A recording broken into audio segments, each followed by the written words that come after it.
Hey guys, Miss Willis here. Today we are starting the dissection unit with the organ systems for the pig.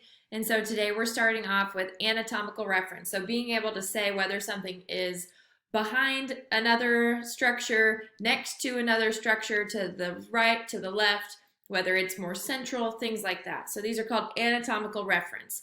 And you'll see the worksheet I've got scrolling back here that anatomical position is the human like this, although the hands should be facing, I don't have enough room in here, forward, like this, as if your palms are facing forward.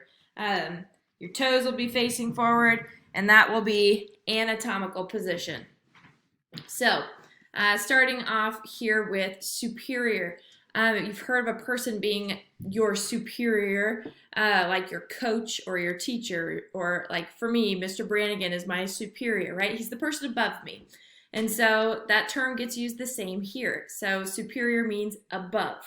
Now, in a pig, they stand on 4 feet, so their superior is slightly different than in a human. For us, it's toward your head. For a pig, it's toward the backbone, because when they stand up in their anatomical position, their back is the highest part. Inferior, away from the head or below. So for us, away from the head, toward the feet. Same thing for the pig too, is toward the feet. Anterior. Ante means before. So this is toward the front. And that's the same in the human and the pig. Posterior will be away from the front. So you've heard someone talk about their posterior end, usually talk about like their butt. That would be on your posterior side of your body. When we phrase some of these things, let's review these first 4. So like with superior, the brain is superior to the heart. Your brain is here, your heart is here. The brain is superior to the heart, okay? It's kind of like you're saying in comparison to when you make these phrases. So inferior, we could use the exact same example. The heart is inferior to the brain, or your mouth is inferior to the nose, anything like that. Anterior, the nose is anterior to the eyes, right? Because the nose is in front of the eyes, they're further back. Posterior, I want to use butt again. Your spine. Your spine is posterior to your heart, or your spine is posterior to your sternum, that breastplate that you have there, where you do the pumps for CPR, right, on the sternum. Then moving forward, we get to dorsal. If you're familiar with dolphins and sharks, they have that dorsal fin. Where is it located? On their back, right, on the spine. So dorsal means toward the spine, and that's the same in humans and pigs. Toward the spine, toward the spine. Ventral is referring to the belly side, so toward the belly for both of them. Medial, we could talk about this like as a midline through our body, and medial would mean it's closer to the midline. So pick any of those structures, your nose, your mouth, your heart, any of those are medial to your arms, your eyes, your ears, anything like that. I'm sure you can come up with some more creative ones. And then lateral being the opposite, so away from the midline. So your shoulder is lateral to your sternum.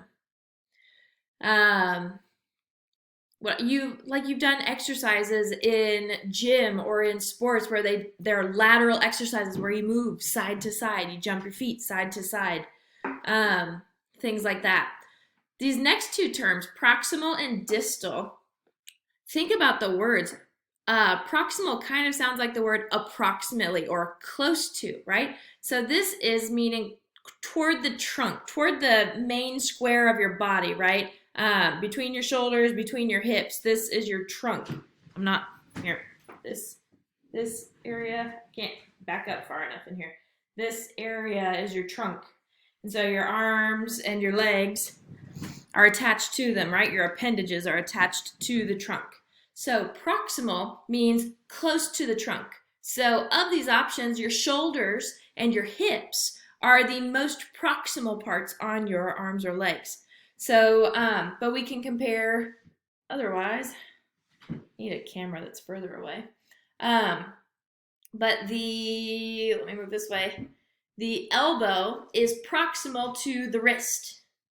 You could even do this on your hands. The fingers are, then we get to our other word, distal. Think about it more distant, right? So further away from the trunk. Your fingers are distal to the wrist. Any of these examples? Superficial versus deep.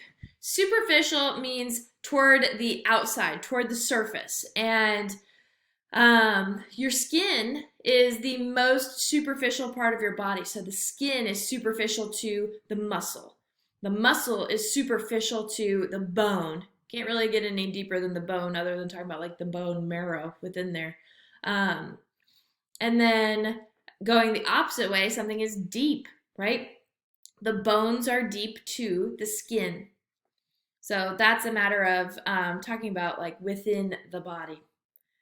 And obviously we're not doing the drawings for this. I'm not talented enough to be able to do that on the computer. Then we get to our different planes of the body. And notice that there are three because we are three-dimensional beings. The transverse plane is a cross section. Transverse going across from left to right. I'm going to give you a couple of mnemonic devices for remembering this. But for transverse is like decapitation, okay? Now, it doesn't have to just be at the throat. It could be at the torso. It could be at your leg. Sometimes it'll be at the arm. They'll have this like in a diagram. They'll have the cut through here. It'll tell you it's a cross section. And so you'll see the bone surrounded by the muscles, surrounded by the skin. Sagittal or lateral plane divides you into lateral sides. Okay, if you've ever seen Pocahontas, there's like a whole song about it. This is again getting to my mnemonic device for how to help you remember sagittal versus transverse versus frontal plane. In Pocahontas, they refer to the Indians as savages, and this is just how I remembered this in high school. Savage kind of sounds like sagittal, and if you think in like other movies with Native Americans, they'll have the tomahawk, and it's like boom, right? They throw it and boom, and you split them right there. So you sagittal plane, if it helps you remember. And then the frontal plane or coronal plane. Corona referring to the face, and so this is making you into a front side and a back side. And that gives you, so giving you top and bottom, giving you a left and a right, and giving you a front and a back. That makes us three-dimensional. So you're going to use these terms here. We can label them here. So this guy at the back here is our, which plane? Sagittal plane. This one over here, making us into a front and a back, the coronal plane or frontal plane. And then this one here being the transverse plane, making us into a top and a bottom. You're going to use these to answer questions in a review quiz afterward. See you next time.